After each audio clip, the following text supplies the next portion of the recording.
Pertemuan hari ini kita bahas tentang big data, Ya. Sebelumnya ada yang tahu apa itu big data?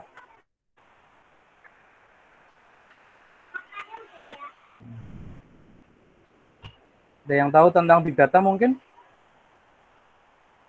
Mbak Dian, Rismawati. Halo, bisa dengar suara saya Mbak Dian Rismawati? Iya Pak, belum tahu Pak. Belum tahu. Kiki Putpita mungkin tahu tentang big data?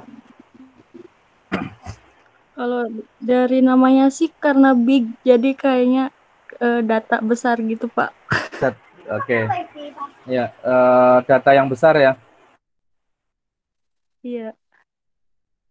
Ya, oke, betul. Sesuai namanya, big itu berarti besar, data itu data, ya.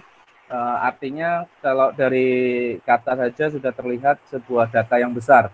Ya, baik, kita coba kupas apa itu big data dan bagaimana big data itu dalam perspektif sistem informasi manajemen ya, sistem mata kuliah kita ya. Jadi di pertemuan ke 10 ini harapannya nanti teman-teman bisa menjelaskan tentang big data.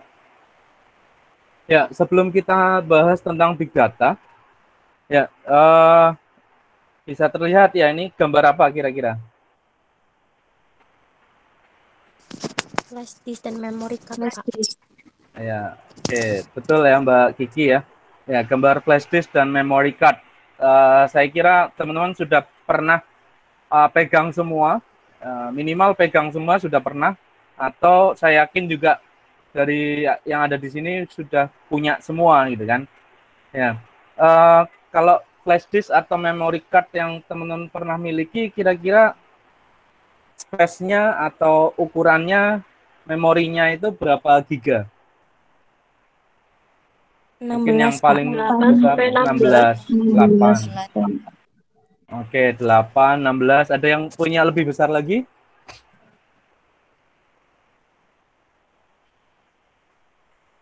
Ya, rata-rata 8 giga, 16 giga ya, walaupun ada yang bisa jadi lebih besar seperti 32, 128 dan seterusnya.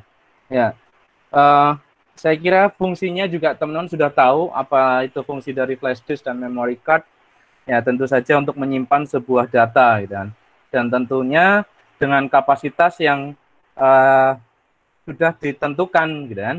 Misalkan tadi 16 GB ya berarti hanya bisa menampung data sebanyak 16 GB. Baik itu dari data gambar, data teks, data dokumen, atau bahkan data video atau juga musik. Nah, sebaliknya semakin kecil, ya, misalkan 4 giga, 2 giga, dan lebih kecil lagi misalkan, ya artinya data yang tersimpan cenderung lebih kecil. Ya. Atau sebaliknya kalau lebih besar, misalkan ada 128 GB, ya artinya data yang tersimpan lebih besar lagi. Nah, di atasnya flash disk biasanya akan ada hard disk, ya, baik internal maupun eksternal. Ya, kalau flash disk biasanya paling rata-rata sekitar 128 paling besar. Ya, kalau hard disk bisa bahkan sampai dengan 1 tera. Ya, atau ya 500 giga atau bahkan 1000 giga. Ya. Ini gambar satu. Kemudian gambar yang kedua. Ada yang tahu ini gambar apa? Google Drive. Google Drive. Oke. Ya, kalau yang sebelah kiri saya yakin teman-teman familiar semua ya, Google Drive. Ya, tadi Mbak Intan menyebutkan Google Drive. Kalau yang sebelah kanan ini Dropbox. Ya, fungsinya sama dengan Google Drive. Ya, layanannya hampir mirip-mirip sama, yaitu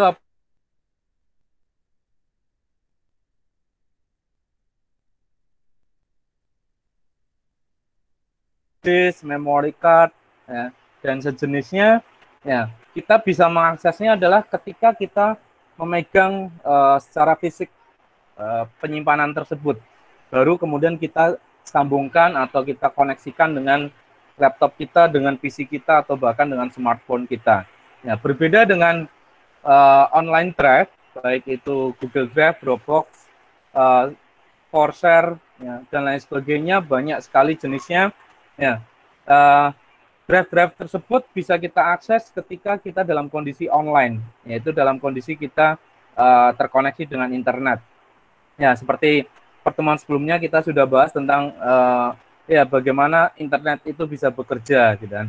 Ya, pada prinsipnya dengan kondisi konektivitas yang kemarin kita bahas, ya, maka kita bisa memiliki sebuah media penyimpanan secara online. Ya, secara fisik sebenarnya ada, ya, hanya saja kita tidak melihat secara langsung. Ya, jelas secara fisik ada media penyimpanannya di servernya Google atau servernya Dropbox. Ya, itu secara fisik. Ya, sama halnya layaknya ketika kita punya sebuah flash disk atau memory card tadi. Secara fisik kita memilikinya.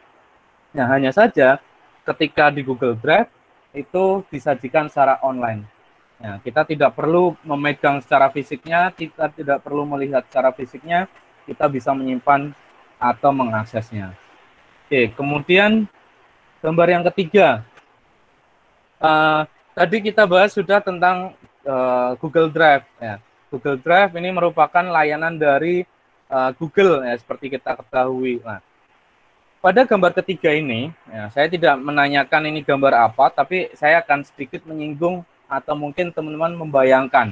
Ya, tadi dibahas tentang Google Drive.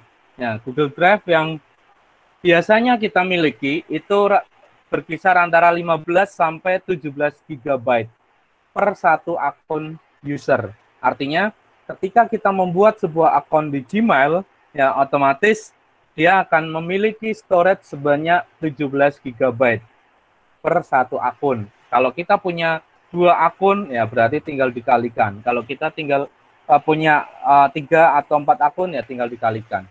17 GB ini yang secara default free. Ya, secara default free 17 GB. Ya, kalau layanan yang berbayar bisa lebih besar, bisa sampai bahkan 1 tera. Nah, di sini saya minta untuk teman-teman membayangkan kita satu orang saja itu disediakan 17 GB. Di sini teman-teman kita dalam satu ruangan online ini ada setidaknya 37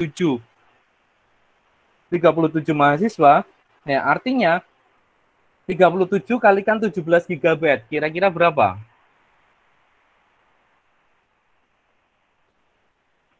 Ada yang bisa ngitung? 37 orang dikalikan 17 GB. 91, Pak. 91 GB ya. Oke, ya itu baru kita yang ada di dalam ruangan online meeting ini. Bayangkan, populasi di dunia, ya, total populasi ini data Januari 2020, ya, ini ada 7,75 billion manusia. Ya, berarti berapa juta gigabyte yang disediakan Google. Ya. Pernah nggak teman-teman membayangkan hal itu? Ya, tadi kita punya memory card 16 GB aja secara fisiknya seperti itu. Bayangkan ya, memori penyimpanannya Google Drive-nya dari Google, servernya Google itu berapa besar yang dia sediakan. Nah, sampai di sini teman-teman bisa membayangkan ya, berapa besar, berapa luas, atau mungkin ya inilah salah satu dari sebuah konsep big data. Ya, ini baru salah satu, yaitu apa? Ukuran besar. Nah, ya. Ini belum lagi nanti ketika kita berbicara jaringan, koneksi, dan seterusnya. Ya, jadi sangat besar sekali ya. Tadi kalau satu ruangan aja sendiri kita ada sekitar 90-an giga. Kalau misalkan 7,75 billion kali 17 giga, ya mungkin silakan dihitung sendiri gitu kan. Banyak banget gitu kan. Ya. Kemudian pertanyaannya lagi adalah, pernah nggak teman-teman terbayangkan ketika tiba-tiba servernya mati gitu kan, atau rusak gitu kan? Ya, ini pasti sangat mungkin sekali terjadi gitu kan. Pernah suatu ketika YouTube offline saja dalam waktu itu sekitar 2 menit gitu kan. Ya, YouTube offline sekitar 2 menit. Ya, YouTuber Indonesia saja banyak yang mengalami kerugian. Ya, contoh waktu itu Raffi Ahmad, Baim Wong, Atta Halilintar itu merasa rugi karena selama 2 menit itu tidak banyak yang tidak bisa diakses channel YouTube-nya. Kan. Ya. Sama ketika suatu ketika mungkin Google juga down, tapi saya kira secanggih Google dia sudah menyiapkan untuk infrastrukturnya. Ya, kita nggak usah berpikir secara teknis bagaimana Google mengelola itu, ya, karena kita nanti secara teoritisnya saja biar anak-anak IT yang membayangkan secara maintenance teknisnya. Ya, ini gambar ketiga. Oke, kemudian gambar keempat. Ya, ini tentang kira-kira gambar apa ini? Ada yang tahu nggak?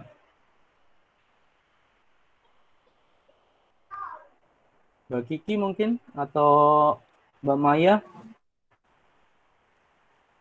Itu kayak login di aplikasi ya, Pak? Iya, betul, login di aplikasi. Aplikasi Bukalapak, Pak. Ya, kalau yang sebelah kanan ini login di Bukalapak ya.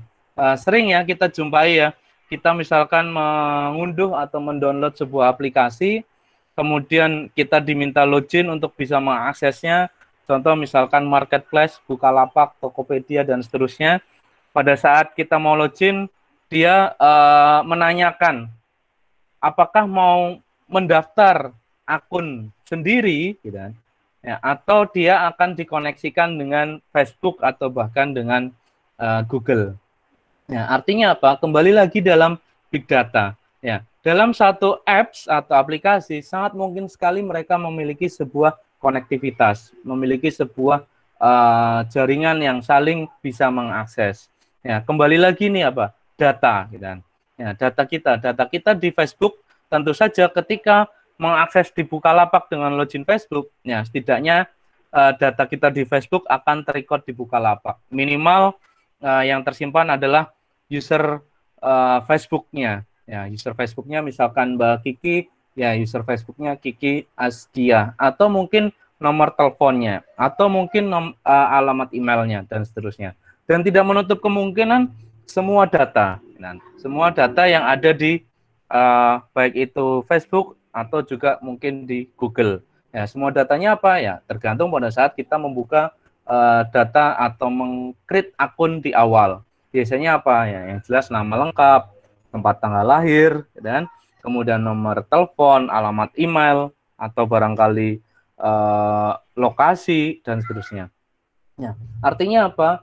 Ya, di sini kita sudah ikhlas atau rela untuk menyerahkan data kita. Ya, maka beberapa kali pertemuan sebelumnya saya sering kali menyampaikan bahwa bijaklah ketika kita menggunakan internet atau bahkan sosial media. Kenapa? Karena ya semua app, semua ya aplikasi atau layanan hampir dipastikan sekarang sudah memiliki konektivitas, atau biasanya kalau teman-teman di IT itu menyebutnya API, gitu kan. Ya, mereka bisa mengakses data apapun dari user selama mereka punya paket-paket datanya. Kemudian tadi yang keempat login. Kemudian yang kelima, ya, ini kira-kira gambar apa ini? Ada yang tahu mungkin? Online cinema, Pak. Ya, online cinema ya. Ada yang suka nonton bioskop online, ya, atau suka nonton drakor online? Ya, Suka, drama Pak. Korea. Ya, suka ya Mbak Erna ini, Mbak Awanda Erna itu suka nonton drakor gitu kan. Ya, bayangkan ketika kita punya satu film data film gitu kan, baik itu format file AVI atau mungkin MP4, MP4 gitu kan. Ya. Rata-rata mereka ukurannya pasti di atas 500 MB gitu kan, di atas 500 MB atau bahkan mendekati 1 giga. Nah, itu baru satu file.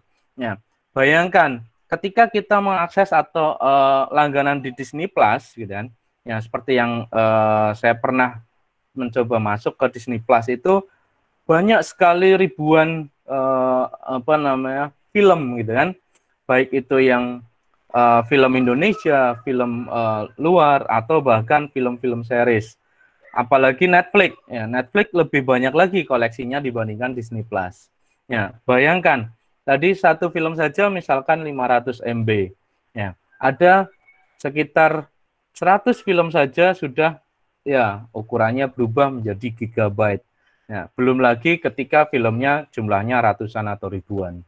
Ya, kembali lagi apa? Yaitu big data. Pernah nggak kita membayangkan bagaimana servernya Disney Plus, bagaimana servernya Netflix bisa menyimpan sebanyak film-film itu gitu. Dan itu akan terus bertambah. Ada film baru lagi, tambah lagi. Ada film baru lagi, tambah lagi. Apalagi biasanya kalau Netflix itu film serialnya hampir rilis setiap harinya pasti ada. Ya, setiap harinya pasti ada film-film serial-serial terbaru. Nah, artinya apa? Terus bertambah lagi. Dan mereka sangat jarang sekali atau bahkan tidak mungkin untuk menghapus film-film lamanya. Ya, kembali lagi apa? Big data. Ya, kembali lagi big data. Jadi semakin banyak film yang disimpan, maka semakin banyak pula data yang digunakan oleh mereka. Nah, itu tadi dari kelima gambar yang bisa kita dijadikan sebagai bahan untuk dasar dari big data. Nah, kemudian pertanyaannya adalah, menurut teman-teman, gitu kan, dari 5 studi kasus tersebut, apa yang bisa ditarik kesimpulan? Apa nih yang bisa ditarik kesimpulan menurut teman-teman? Silahkan, barangkali ada yang punya pendapat. Mbak Awanda Erna, Mbak Kiki.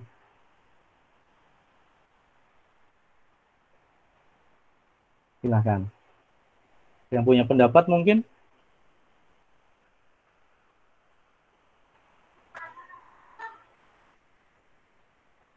Atau Mbak Yulia, Asna.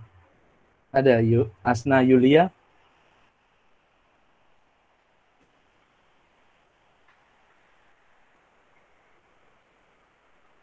Fadilah Dwi, ada?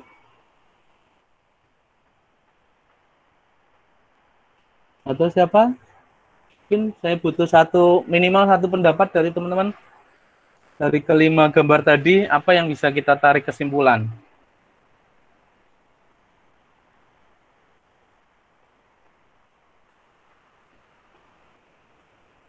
Halo, masih bisa dengar suara saya?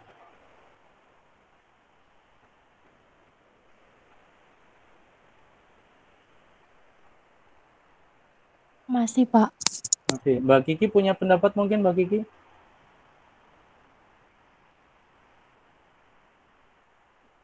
Iya, Pak.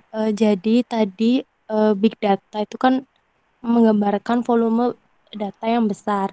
Tadi sudah dicontohkan beberapa contohnya tuh kayak eh, apa login dalam aplikasi, terus ada Google Drive, email juga. Di situ mampu menyimpan ribuan data. Seperti itu sih, Pak. Oke, ya. Dari tadi banyak yang contoh kasus tadi bisa menyimpan ribuan banyak data ya. Oke, ada yang punya pendapat lain mungkin?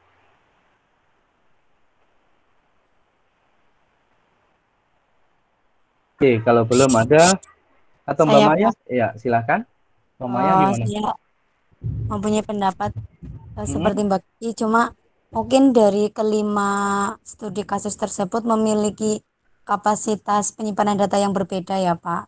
Dari oke, flash disk yang kecil, terus eh, apa naik-naik ke Gmail yang tadi sampai berapa besar lah big datanya Pak. Terima kasih.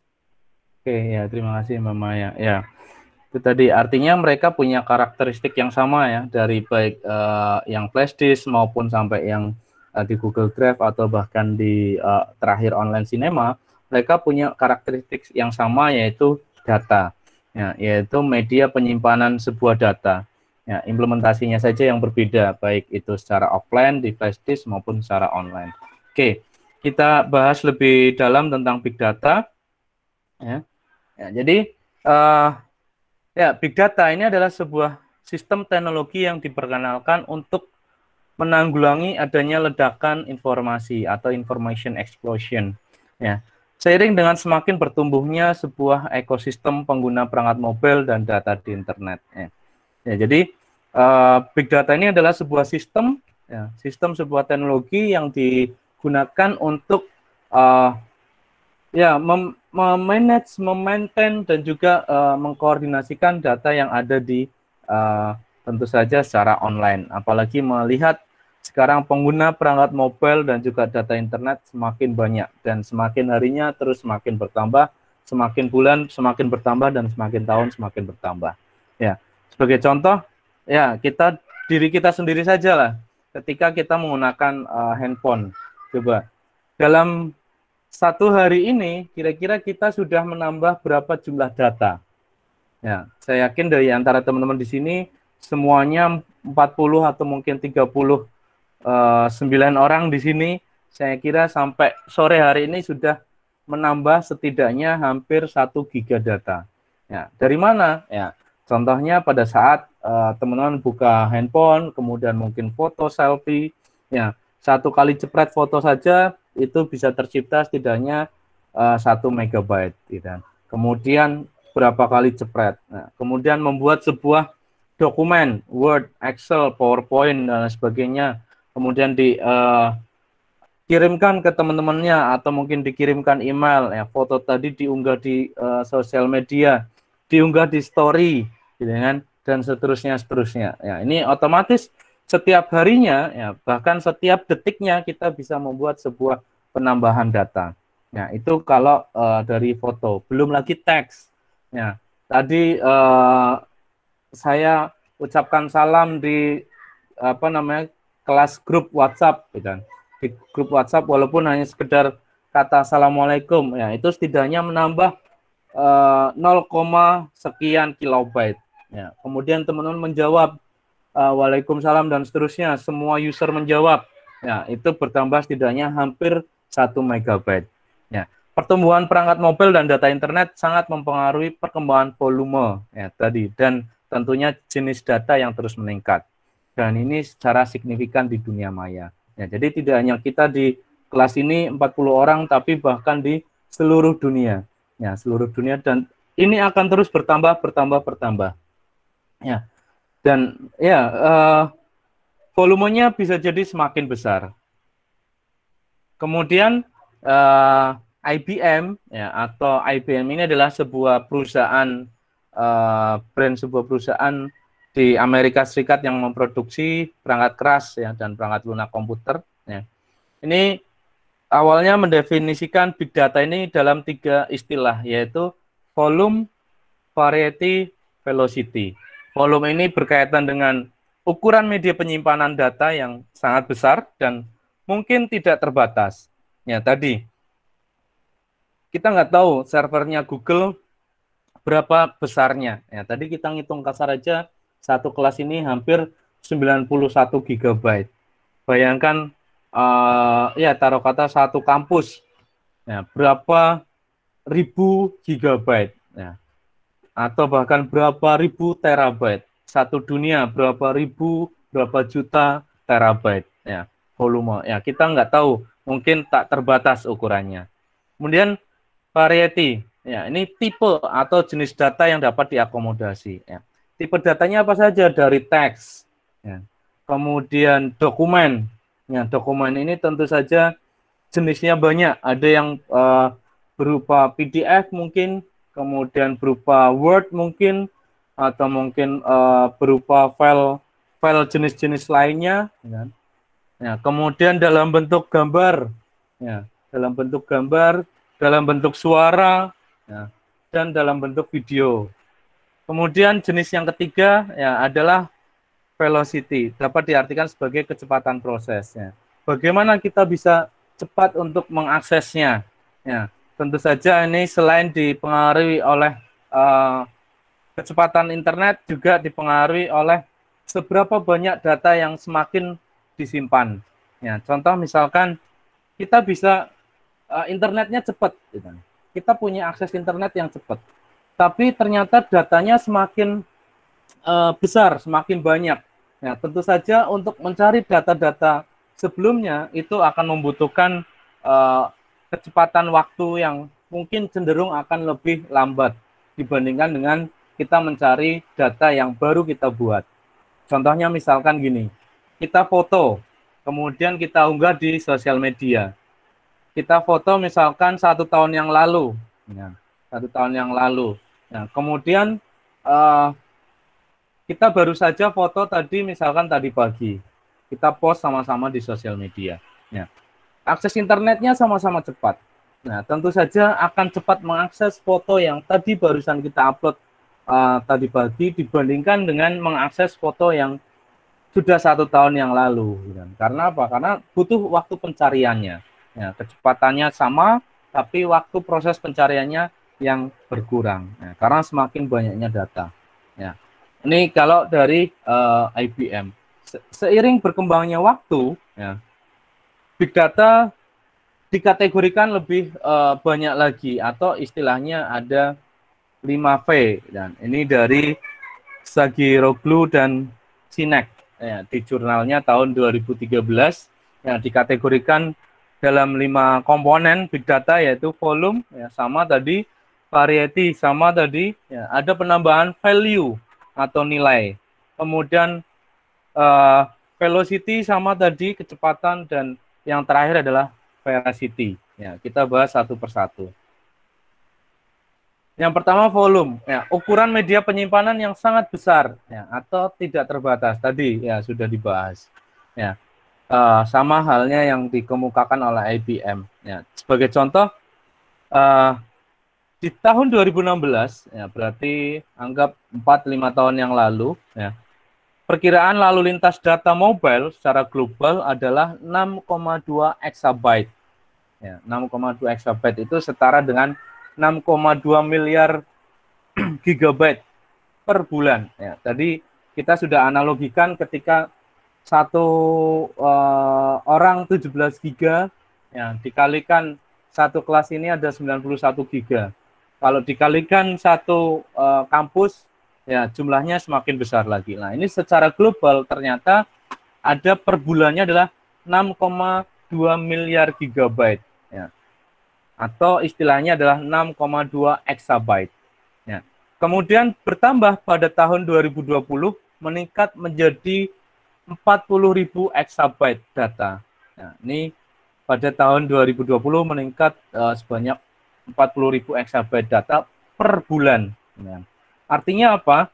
Ya, yang biasanya per bulan itu 6,2 miliar, ya, ternyata bertambah menjadi 40.000 exabyte data. Ya. Kenapa? Ya, tadi jumlah usernya yang semakin bertambah banyak, ya, kemudian user itu masing-masing punya karakteristik yang juga berbeda-beda, kemudian user punya perangkat hardware yang mungkin lebih dari satu, dan seterusnya.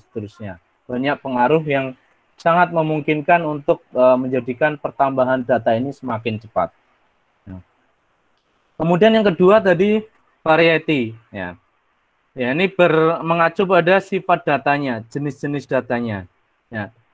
Di sini dikategorikan adalah data terstruktur, ya, data semi terstruktur, dan data tidak terstruktur. Maksudnya bagaimana? Ya, data terstruktur jelas, data yang terorganisir, ukurannya, format datanya. Ya, sebagai contoh misalkan ketika teman-teman mengumpulkan sebuah tugas, ya, yang diunggah di Google Drive, ya, terorganisir adalah tadi misalkan ukuran, ya, ukuran tidak boleh melebihi dari katakanlah 10 megabyte. Ya, pernah ya teman-teman menjumpai sebuah sistem yang ketika kita diminta untuk mengunggah atau mengirim file, ya, tidak diperbolehkan lebih dari nilai atau ukuran tertentu, misalkan tidak boleh lebih dari 10 MB. Ya. Kemudian formatnya, ya, misalkan tidak diperbolehkan atau hanya yang boleh diperbolehkan dikumpulkan adalah formatnya PDF atau formatnya dokumen Word, ya, atau formatnya gambar JPEG. Ya. Ya, ini adalah data yang terstruktur. Ya, jadi ukurannya tahu, maksimalnya 10 MB, kemudian formatnya juga bisa diketahui. Formatnya wajib PDF misalkan, ya, atau format-format lain. Kemudian data semi terstruktur. Ya, ini data yang tidak sesuai dengan struktur formal dan bercampur. Ya. semi terstruktur. Misalkan tadi syaratnya eh, boleh PDF, boleh Word. Ya, berarti ini semi terstruktur. Tapi kalau hanya boleh Word, ya, maka data terstruktur. Nah, tapi kalau ada dua pilihan, maka masuknya adalah semi terstruktur. Ya, atau misalkan juga boleh filenya 10 Mbps atau boleh 20 Mbps megabyte, dan 10 MB atau 20 MB. Ya, berarti ini juga semi terstruktur. Ya, kemudian jenis yang ketiga adalah data tidak terstruktur.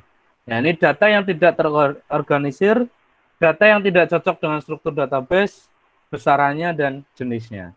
Misalkan kita ada yang mengirimkan formatnya audio MP3, kemudian ada yang mengirimkan formatnya video, ada yang mengirimkan formatnya dokumen, atau ketika mengumpulkan teks database, misalkan yang harusnya namanya nama lengkap cuma diisi nama panggilan misalkan, atau misalkan ketika format tanggalnya harusnya tanggal hari, bulan dan tahun, ternyata diisinya bulan, tanggal dan tahun. Ya, jadi tidak terstruktur, acak-acakan. Ya, ini varietasnya. Kemudian komponen yang ketiga adalah value atau nilai. Ya, semua data yang ada di internet, yang ada di global itu adalah bernilai dan tentu saja saling berhubungan. Ya, tadi kita contohkan di login. Ya, kita punya satu akun Facebook, ternyata berhubungan, bisa juga kita koneksikan dengan akun Bukalapak. Kita punya akun di Facebook, kita bisa koneksikan akun di Tokopedia. Ya, atau kita punya akun di Google Gmail, kita bisa koneksikan dengan di Bukalapak atau mungkin di apps atau aplikasi-aplikasi lainnya. Ya, jadi saling berhubungan dan semuanya bernilai. Ya, walaupun hanya sekedar nama, ya mungkin pernah kemarin beberapa waktu yang lalu sempat viral di Indonesia adalah ada sekitar 100 juta data masyarakat Indonesia yang diperjualbelikan. Ya, disinyalir datanya adalah data yang bocor dari data BPJS Kesehatan. Ya, bagi sebagian orang mungkin berpikir cuma nama sama nomor KTP. Ya.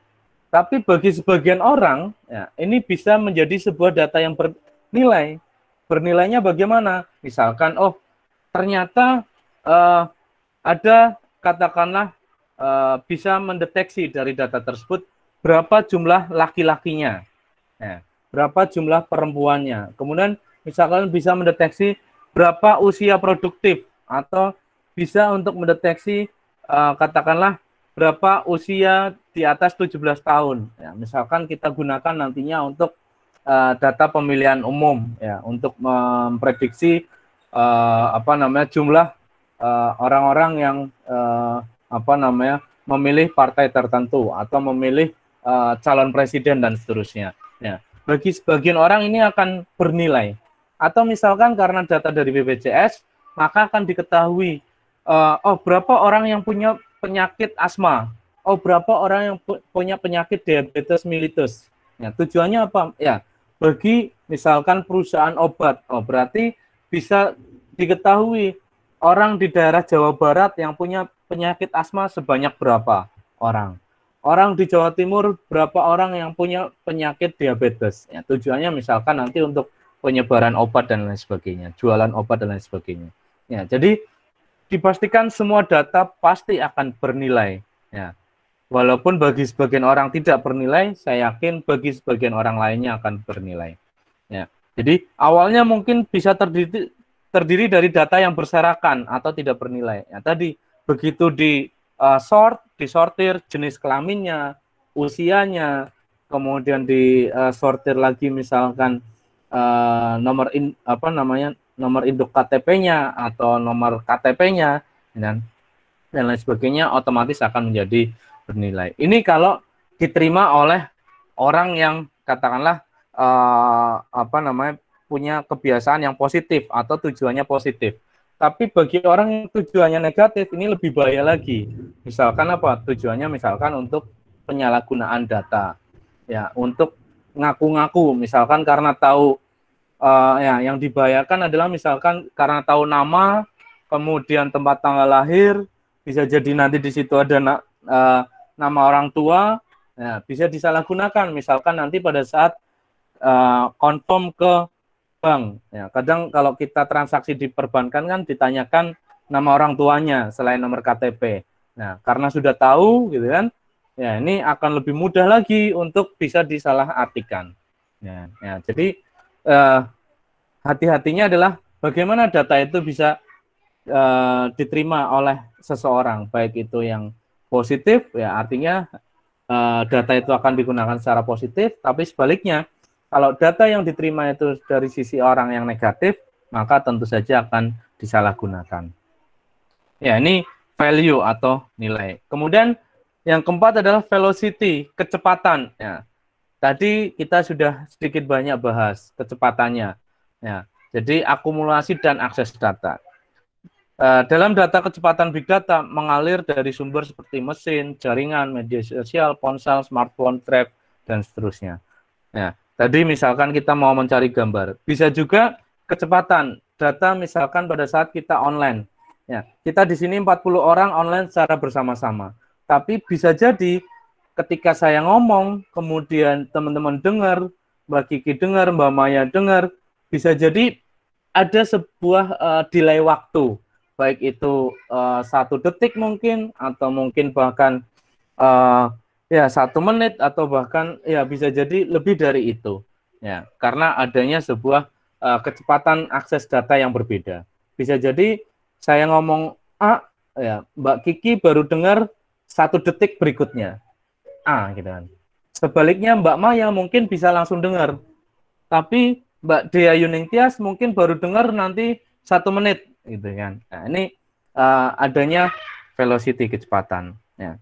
Sebagai contoh lain, ada lebih dari 3,5 miliar pencarian per hari dilakukan di Google. Ya, kita dalam sehari ini sudah berapa kali melakukan pencarian di Google, gitu kan. Ya, kemudian pengguna Facebook meningkat 22% dari tahun ke tahun. Ya, artinya apa? Kecepatan data akses dalam mencari informasi ini tentu saja semakin ya bisa jadi semakin lama atau bahkan bisa semakin cepat. Kemudian yang kelima atau yang terakhir adalah veracity, ya, atau kebenaran. Ya. Ketidakkonsistenan data, ketidakpastian dalam data. Ya, contohnya tadi misalkan ada data katakanlah 100 juta penduduk Indonesia. Nah, tapi apakah pasti ini data 100 juta ini semuanya masih hidup? Karena bisa jadi 100 juta data ternyata ada 1-2 orang yang baru saja meninggal misalkan. Artinya data itu sudah dianggap tidak pasti, gitu kan. Kemudian bisa juga data asli atau bahkan data manipulasi. Ya. Kemudian data murni atau data modifikasi. Nah, ini bahayanya kembali lagi ketika data itu diterima atau ditangkap oleh orang-orang yang punya mungkin niatan buruk, punya niatan negatif atau jahat. Ya, apalagi sering kan kita dengar berita-berita hoax. Ya, misalkan kemarin awal-awal COVID, ya, ada hoaxnya COVID di Indonesia tidak bakal bisa masuk, nyatanya bisa masuk.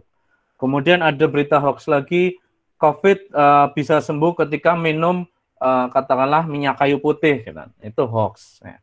Kemudian ada lagi misalkan gambar, gitu kan, yang dimanipulasi, ya, seolah-olah gambar itu nyata, ya, sehingga orang percaya. Ya. Kembali lagi kebenaran. Ya. Jadi ya ini big data tentu saja mempengaruhi. Ya. Dan tentu saja ketika semakin banyak data gambar, ya, ini bisa di-tracking. Ya, bisa di-tracking apakah gambar itu asli atau gambar itu modifikasi. Banyak kasus-kasus yang sudah terbukti, gitu kan. Ya, banyak kasus-kasus yang sudah terbukti, misalkan apa namanya, gambar-gambar yang diedit kemudian dikirim seolah-olah gambar itu gambar asli, kemudian bisa di-tracking, oh ternyata sebuah gambar penipuan misalkan.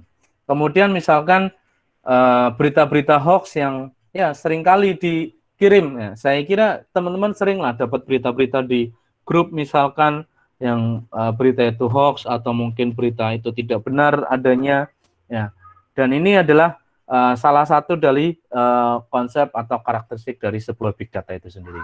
Makanya kembali lagi kita harus bijak. Kita harus bijak dalam menggunakan internet, kita harus bisa bijak dalam menggunakan sosial media, dan tentu saja kita harus bijak dalam menghadapi era big data. Ya, bijaknya apa? Ya, baik itu bijak dalam menggunakan atau bahkan bijak dalam memproses informasi. Ya, artinya apa? Ketika kita dapat sebuah pesan di grup, ya jangan langsung kita telan mentah-mentah, gitu kan. Apalagi nih teman-teman kan mahasiswa yang terpelajar, gitu kan. Ya, kalau istilahnya mahasiswa itu kan agen perubahan, gitu kan. Agent of change, gitu kan. Ya, jadi telaah dulu nih, gitu kan. Dicek dulu keberadaannya benar atau tidak, gitu kan. Kalau misalkan benar, mau kita share, baru kita share. Tapi kalau kita ragu-ragu, gitu kan, ya kita cek lagi, gitu kan. Nah, mungkin kita tanyakan ke dari yang menyebarkannya, gitu kan, apakah ini asli atau bukan, ya, atau mungkin dengan cara-cara tertentu. Pemerintah melalui Kominfo pun juga menyediakan salah satu layanan itu namanya turn back hoax, gitu kan. Ya, jadi mengecek apakah itu data hoax atau data asli atau bukan. Ya. Dan banyak sekali tools-tools di internet yang juga bisa mendeteksi apakah itu data asli atau data yang sudah adanya manipulasi. Ya, itu 5 konsep dari big data atau 5 Fifth, gitu kan, of big data. Kemudian, ya sampai di sini ada yang mau ditanyakan dulu mungkin dari konsep big data itu sendiri? Silakan, barangkali ada yang mau ditanyakan dulu dari teman-teman. Nggak ada ya? Baik, kalau nggak ada, saya lanjutkan dulu. Ya, sementara ukuran data, nah ini bisa kita breakdown lagi. Ya. Kalau sering kita dengar mungkin MB ya, atau kilobyte, gitu kan. Ya, tadi saya sering menyinggung kilobyte, MB atau megabyte dan gigabyte. Ya, jadi ukuran data itu dimulai dari bit.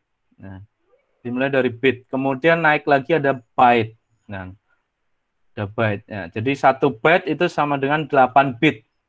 Ya, 1 byte itu sama dengan 8 bit. Ya, ini untuk teman-teman ketahui saja, gitu kan. Kalau di orang-orang komputer, teman-teman informatika, ya ini dihitung lagi, gitu kan. Kenapa kok bisa 1 byte itu 8 bit? Ya, itu ada hitungan rumusnya, gitu kan.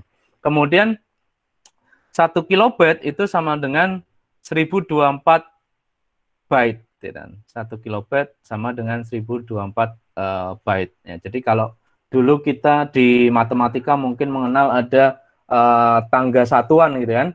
Sentimeter, desimeter, gitu kan, kilometer, ya, dan seterusnya. Masih ingat ya? Nah, itu kan satuannya ribuan, gitu kan, atau puluhan. Gitu kan. Nah, tapi kalau di komputer beda lagi. Dan satuannya bukan hanya puluhan, ratusan, atau bahkan ribuan, tapi ya satuannya seperti ini. Ada yang 8, ada yang 1024, dan seterusnya. Kemudian 1 megabyte itu 1024 kilobyte. Ya, kemudian ada lagi 1 gigabyte, terabyte, ya, di atasnya gigabyte itu ada terabyte, ada di atasnya lagi petabyte, kemudian exabyte, zettabyte, yottabyte, kemudian ada brontobyte, geobyte, saganbyte, pijabyte, ya, dan seterusnya sampai dengan copperbyte dan roundbyte. Ya, jadi ini satuan-satuan dari komputer, gitu kan. Ya, kalau sekarang kita mungkin sering dengarnya di level terabyte, ya, atau mungkin ya sekitar petabyte lah. Ya, mungkin kalau petabyte masih jarang, tapi yang sering itu terabyte. Ketika misalnya teman-teman beli hard disk eksternal, gitu kan, biasanya rata-rata ukurannya 1 terabyte atau bahkan 2 terabyte. Kemudian beli laptop baru misalkan, ya rata-rata hard disknya juga berukuran 1 terabyte. Ya, ini ukuran satuan ukuran data di komputer. Oke, ada pertanyaan lagi mungkin sampai di sini? Sebelum, kalau nggak ada pertanyaan berarti saya yang bertanya. Saya Pak mau tanya. Ya, silakan Mbak Hanum ya. Gimana Mbak Hanum? Eh, Sekarang untuk di zaman sekarang itu kan udah banyak ya Pak perusahaan-perusahaan, baik itu perusahaan kecil maupun perusahaan besar itu yang menggunakan sistem yang namanya big data. Nah, yang mau saya tanyakan itu bagaimana perusahaan tersebut itu menjamin keamanan dari sistem data yang digunakannya Pak? Karena kan yang seperti tadi Bapak bilang ya, yang namanya alat yang penyimpanan kayak flash disk ataupun memory card, hard disk kayak gitu kan bisa aja mengalami kerusakan ketika apa ya digunakan gitu Pak. Kayak seperti mengalami virus kayak gitu. Apalagi suatu perusahaan yang udah kapasitasnya itu udah besar gitu kayak menggunakan data-data yang big data kayak gitu. Itu gimana Pak? Ya, oke. Ya, jadi untuk apa namanya, pencegahan keamanannya ya. Ya, jadi ya kalau di konsep sebuah perusahaan ada namanya itu disaster system gitu kan. Jadi bagaimana sistem itu bisa memanage adanya sebuah bencana gitu kan. Baik bencana yang dilakukan secara human error maupun secara alami gitu kan. Ya, jadi biasanya mereka akan ada level-levelnya atau layer-layernya. Ya, yang pertama jelas mereka diawali dari mereka punya SOP-nya dulu, sistem operating prosedurnya. Ya, jadi SOP bagaimana ketika data itu di backup, kemudian data itu diakses, mereka yang jelas punya SOP-nya. Sebagai contoh misalkan, ya kita tahu Google itu nggak pernah mati 24 jam, tapi saya yakin di servernya Google itu pasti ada server-server yang mau tidak mau harus istirahat atau mati. Nah, pada saat itu mereka idealnya itu punya minimal 2 server yang sama, ya, 2 server yang sama. Jadi pada saat server A ini hidup, ya, maka server B ini akan mati. Nah, kemudian pada saat server B ini jatahnya istirahat, gitu kan, ya, server apa namanya, B-nya akan nyala, ya, tapi pada saat mereka nyala bersamaan, mereka akan melakukan sinkronisasi. Ya, mereka akan sinkronisasi data, ya, secara sistem tentunya, ya, mensinkron data-data apa saja yang karena pada saat server B mati, otomatis dia tidak bisa menyimpan atau bahkan mengakses data apapun. Ya, sehingga pada saat B ini nyala, mereka melakukan sinkronisasi. Itu yang pertama. Kemudian pada saat apa namanya, penyimpanan data, ya kembali lagi tadi di varietasnya itu ada struktur-struktur database-nya. Nah, ini biasanya di level apa namanya, software atau database. Ya, mereka punya standarisasi. Nah, jadi standarisasi di paket-paket data yang disimpan itu harus ada label-label tertentu yang sama. Nah, kemudian baru setelah itu SOP dari sisi human-nya itu sendiri, gitu kan, ya, orangnya atau penggunanya. Ya, bagaimana pengguna itu bisa menggunakan datanya, kemudian siapa yang punya hak akses, gitu kan. Tentu saja hak akses pengguna user dengan pengguna operator pasti akan berbeda. Ya, ini ketika sudah di perusahaan. Nah, dari situ mereka bisa memanage, mengontrol bagaimana data-data itu bisa tersimpan dengan baik. Nah, kemudian masalah keamanan, ya, itu untuk tadi beberapa untuk menjamin data itu bisa diakses atau tersimpan dengan baik. Nah, kemudian dari sisi keamanan, tentunya mereka juga punya tingkatan levelingnya. Misalkan dari apa namanya, leveling sistem operating atau sistem operasinya, kemudian dari level apa, antivirusnya, anti malware-nya misalkan, atau firewall-nya dan seterusnya. Jadi masing-masing punya peran yang berbeda-beda. Nah, kemudian baru tingkat user, kita sebagai user, gitu kan. Kita sebagai user, ya makanya untuk tadi kan secara manajemen ya, secara top manajemen, kemudian secara keamanan sistem, nah baru nanti di tingkat level kita sebagai user, Ya, biasanya pun juga pastikan ini juga kita punya standar operating sendiri. Misalkan contoh, saya seringkali mengganti password itu hampir setiap 6 bulan sekali pasti saya rubah password. Baik itu password email, password di sosial media, termasuk password di ATM. Gitu. Bahkan sekarang Bank BNI itu dia baik, gitu kan. Hampir setiap tahun dia menawarkan, wajib untuk mengganti PIN ATM-nya, gitu kan. Ya, begitu pula kebiasaan saya juga sama. Saya sering mengganti password di akun Google atau maupun di sosial media. Terkadang bahkan saya sok lupa, ini baru diganti kok lupa ya. Kan ada fasilitas lainnya, misalkan fasilitas lupa password gitu kan. Nah, biasanya ketika ditanya pun ada pertanyaan-pertanyaan bantunya ya, misalkan kapan tanggal lahir kita, kemudian siapa nama orang tua kita, atau apa mobil favorit kita, atau apa warna favorit kita. Nah, ini gunakan layanan fasilitas-fasilitas itu, sehingga ini akan mempermudah bagaimana kita bisa menyimpan atau menjaga privasi kita, gitu. Minimal kita sudah berupaya, karena adanya pencurian data, adanya penyalahgunaan data itu sangat mungkin sekali terjadi, dan ini dimulai dari kebiasaan atau habit kita. Ya, kebiasaan habit kita.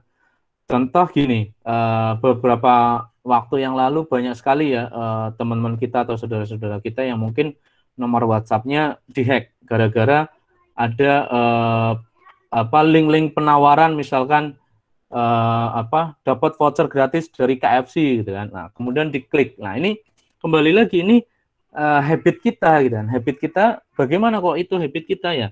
Habit kita yang kadang tidak mencermati sebuah informasi gitu kan. Ya, idealnya makanya kita cek dulu ini informasi benar atau enggak gitu kan. Jangan asal klik dulu. Ya, kita baca. Ya, dari kita baca itu kan sudah kelihatan ini iklan benar atau iklan yang mengandung phishing ya. Arti biasanya istilah di komputer itu phishing, pencurian data gitu kan. Karena begitu iklan itu phishing, pencurian data, diklik ya sudah, semua data kita akan terekam semuanya gitu kan. Ya, nomor WhatsApp-nya, kemudian akun emailnya, dan seterusnya. Nah, kalau sudah seperti itu kan, ya otomatis data kita disalahgunakan kan. Ya, seringkali kemarin terjadi seperti itu gitu kan. Ya, bahkan saya pernah juga dapat saudara saya ya tahu-tahu nanya ke saya kan, pinjam duit gitu kan. Ya, pinjam duit. Nah, cukup besar. Nah, saya langsung mikir, wah ini pasti bukan dia. Nah, ternyata ya saya coba isengin gitu kan. Ternyata benar dia minta ditransfer lah. Kemudian saya telepon orang tuanya gitu kan. Ini nomornya kayaknya lagi kehack ya. Iya, ternyata saya tanya ke saudara saya, iya, awalnya dia dari ngeklik iklan-iklan itu yang kadang muncul di WhatsApp kita atau mungkin di SMS kita. Mungkin seperti itu tadi Mbak Hanum ya. Ya, yang lain mungkin punya ada yang mau didiskusikan?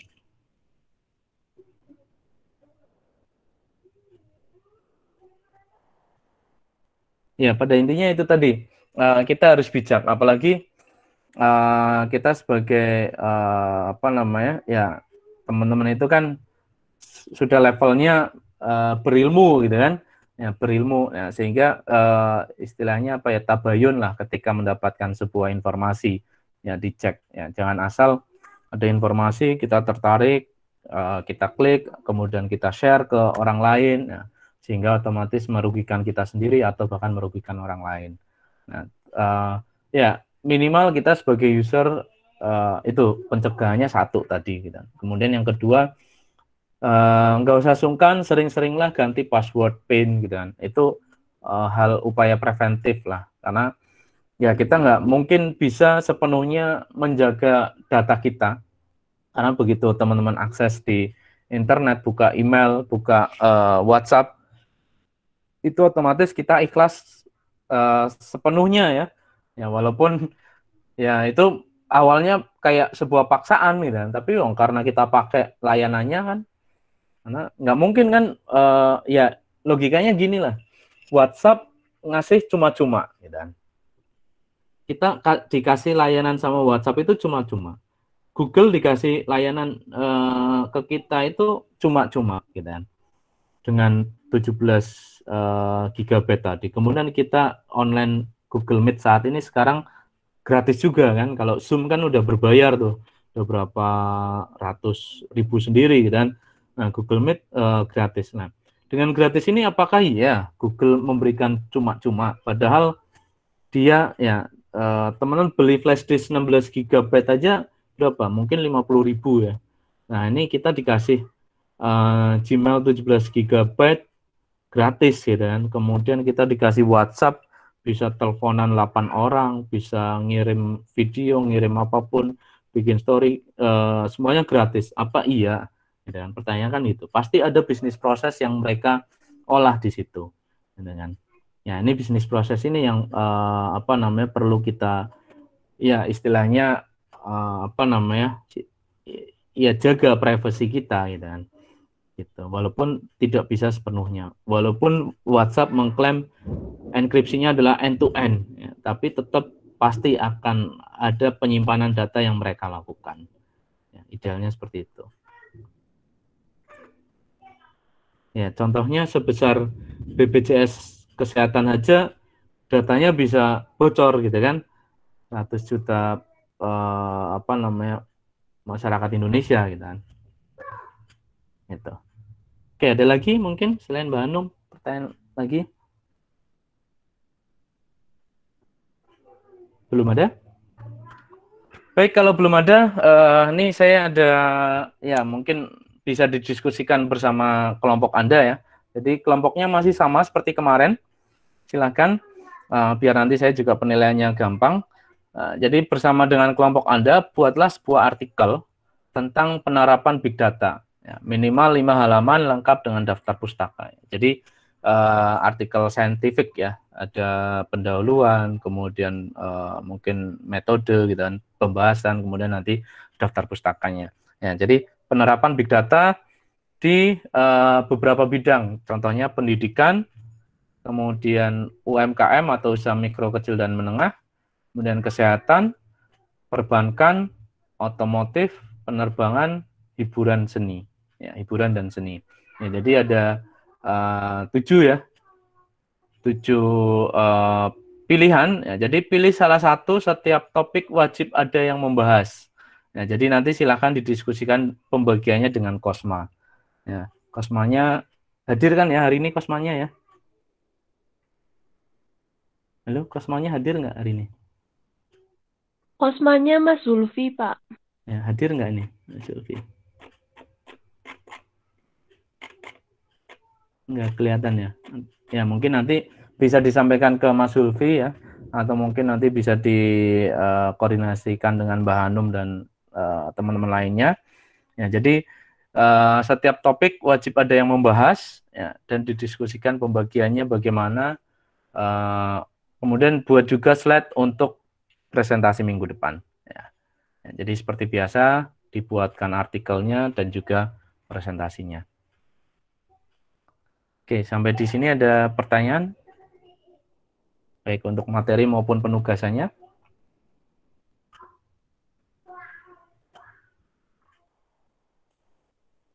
Nggak ada? Izin bertanya, Pak. Oh ya, silakan Mbak siapa ini? Kiki ya? Nanti pengumpulannya lewat Ikhlas ya, Pak? Iya, seperti biasa pengumpulannya melalui Ikhlas, nanti saya buatkan linknya.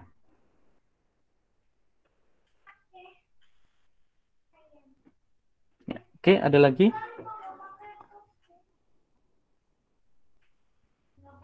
Nggak ada, baik. Kalau nggak ada, atau halo siapa ini? Izin bertanya, Pak. Oh iya, silakan Mbak Erna, Awanda Erna. Untuk presentasi minggu depan itu berarti semua kelompok atau nanti dipilih secara random, Pak? Disiapkan semuanya. Nanti apa? Ya, tentunya kalau semuanya kan nggak waktunya mungkin nggak cukup ya, jadi semuanya disiapkan.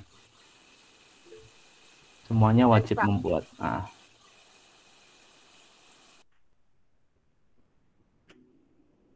Ada lagi? Nggak ada ya? Ya, baik. Kalau nggak ada, mungkin saya kira kita cukupkan dulu untuk sesi hari ini, perkuliahan hari ini. Ya, terima kasih untuk atensi dari teman-teman. Ya, silahkan bagi yang belum absen bisa absen di e-class. Ya, pastikan di sini saya tidak melakukan presensi, jadi yang melakukan presensi masing-masing ya. Jadi kalau misalkan alpha atau mungkin hadir ya kalian yang memilih sendiri gitu kan. Ya baik, kalau tidak ada pertanyaan saya kira saya cukupkan dulu untuk sesi kita hari ini. Kurang lebihnya saya mohon maaf, semoga bermanfaat, tetap jaga kesehatan, tetap jaga keselamatan, semoga kita semakin mendapatkan keberkahan. Amin. Saya akhiri dulu. Akhir kata, wassalamualaikum warahmatullahi wabarakatuh. Waalaikumsalam warahmatullahi wabarakatuh. Terima kasih Bapak. Sama.